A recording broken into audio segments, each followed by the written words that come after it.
Hi, Shell here, and today I'm going to talk about Moldavite and infinity, some symbolism, and how I got that ring. So right here I have my beautiful Moldavite that I use also for channeling. And apparently, I don't know if you can hear in the background, that's Gregorian music. It basically helps to clear the house until I get some sage. So basically Moldavite consciousness relates to certain sorts of wisdoms and symbolisms, and you may get that through channeling or you may run into that. What I ran into is the infinity symbol, and I didn't relate it to Moldavite in the beginning because I just looked at the ring and it seemed like, okay, ring Saturnian, the infinity seemed like a Jupiterian sort of expansion, and the silver was like Venusian. It has a bigger story, but I'm too tired to tell it now, maybe later. So it has to do with manifestation.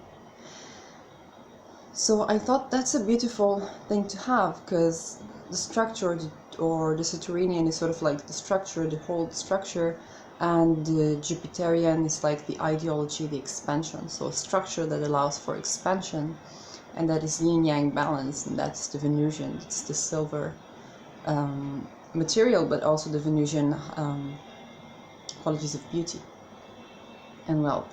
I thought that's a wonderful symbol. Now apparently I looked up some testimonials on Moldavite and saw that people also ran into infinity symbols, and that it is called the infinity stone. Not this in Czech Republic, because it's been mined in Czech Republic, and there it's been called the infinity stone. So I don't know why. And in terms of astrology, it relates to many planets. So it could be Jupiterian, Uranian, Pluto, many. So I wouldn't necessarily relate it to one. I think it's considered, all tektites are considered to be related to Mercury, and so on Mercury retrograde, some people advise not to work with them.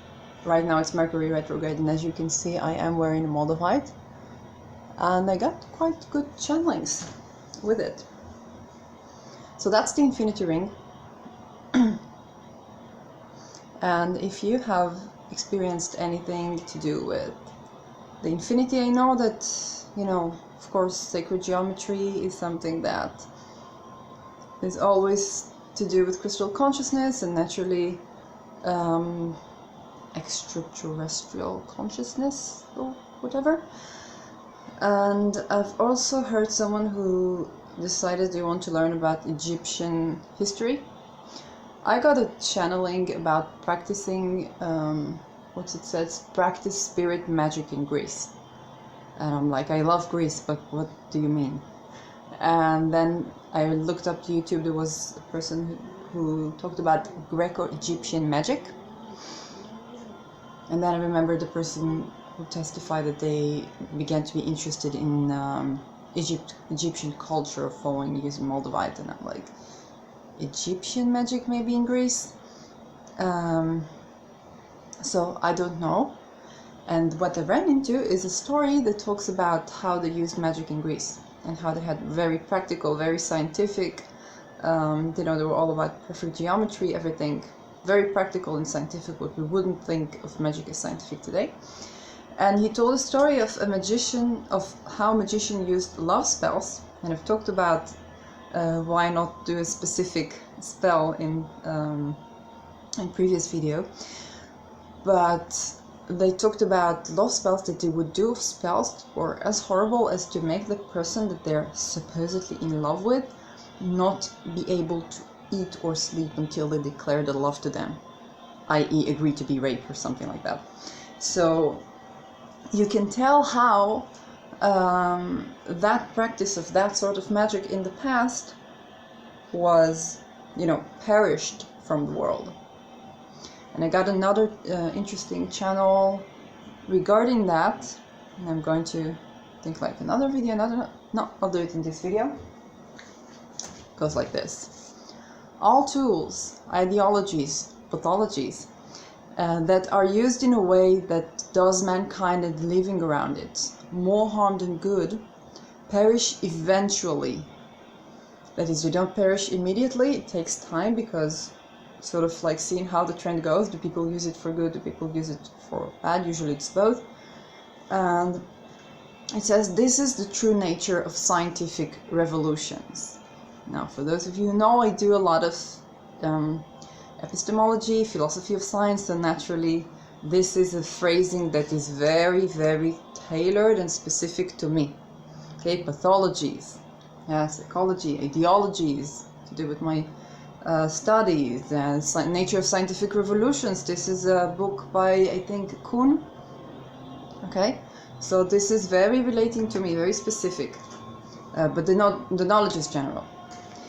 And it says Renaissance arrives with enlightenment, again tailored to me, you know, eras of enlightenment, well-being, something that I deal with daily, and harmony with the beauty frequencies of all consciousnesses.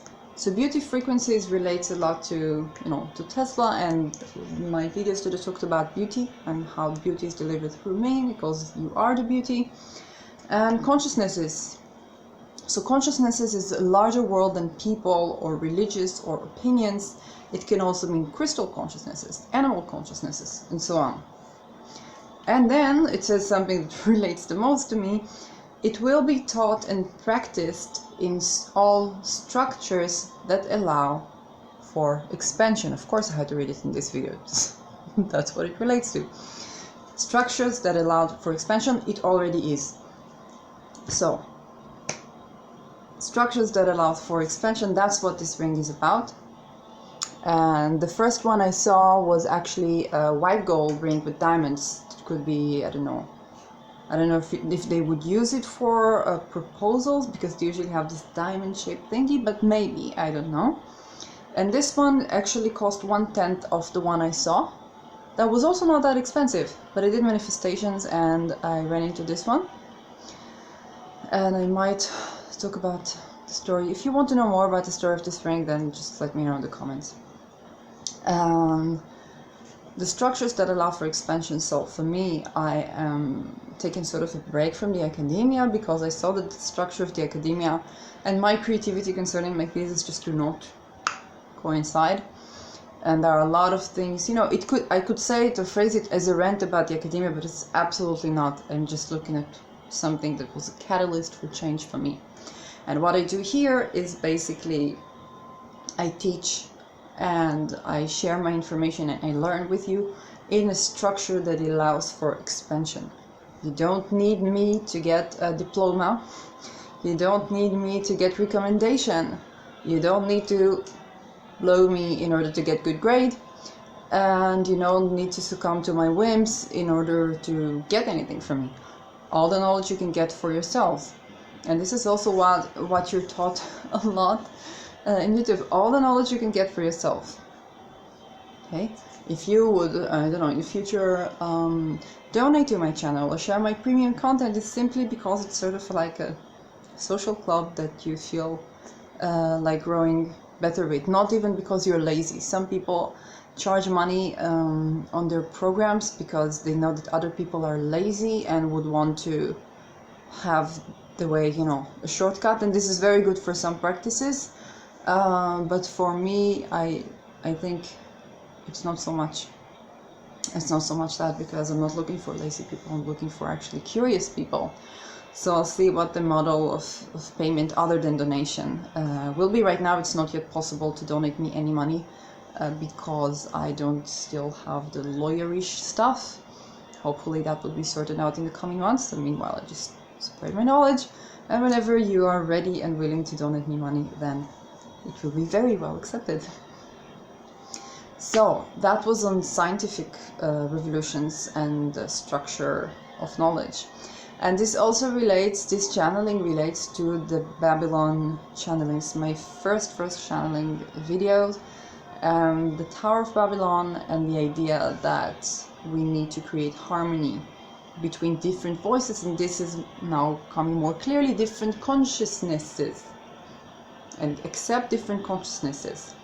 To give a very practical example, magic, okay?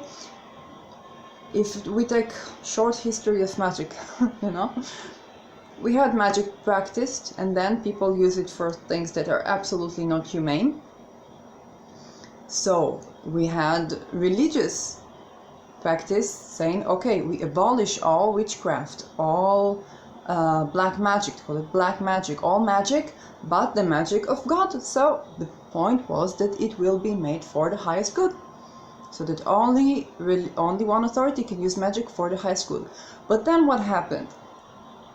That authority, or the representatives of that authority, were human, so they made mistakes, and that was also not a guarantee that if only the church practices one thing, then it will be for the best. And then came a nihilist science that said, well, you know what, all magic's rubbish. Religion, no religions, religions, also rubbish. Depends on the science, you know. But all of that is bullshit. Now, for that, to hold that belief can be a very powerful and empowering thing. For example, if you are a girl who's been cast a spell by someone that you cannot eat or cannot sleep. So only when you live in a society where that belief is fundamentally ingrained in you and you're not empowered in your own agency and consciousness, and have access to separate consciousness that is your own, and separate space that is your own, then of course this spell can work on you. This energy can work on you. But if you don't believe that, and you don't live in a society that believes that, then nobody can entrap your psyche. Because there is oneness and there is separation. So it takes separation to affect each other, and it takes oneness to receive. So it takes also separation to receive. But when you don't believe in that at all, when you don't believe in these things at all, then they cannot harm you. But then what? They can also not do you good. And then within science, we had also problems, conspiracies and so on. So the point is not whether it's science or religion or magic or occult or this occult or that science or this science or whatever. The question is it accurate for the highest good? And this is very simple and yet difficult to practice something, and it is good to set intent. I ask to set the intent that I want to learn and practice and teach what is for the highest good in a way that is a well-being way. And this is a very general, very, I think even juvenile phrasing, but this is the best I could do now. So it's sort of saying, oh, I don't want to know everything, be greedy also about knowledge, but really know what is for my well-being and practice it in a way that is for my well-being. I set the intent and ask to receive help and assistance to make it easier for me. Very juvenile, very childish, very initial, but we'll see where it goes. So that was my video about Moldavite, infinity, philosophy of science and magic. Have a great day, and I'll see you in my next video.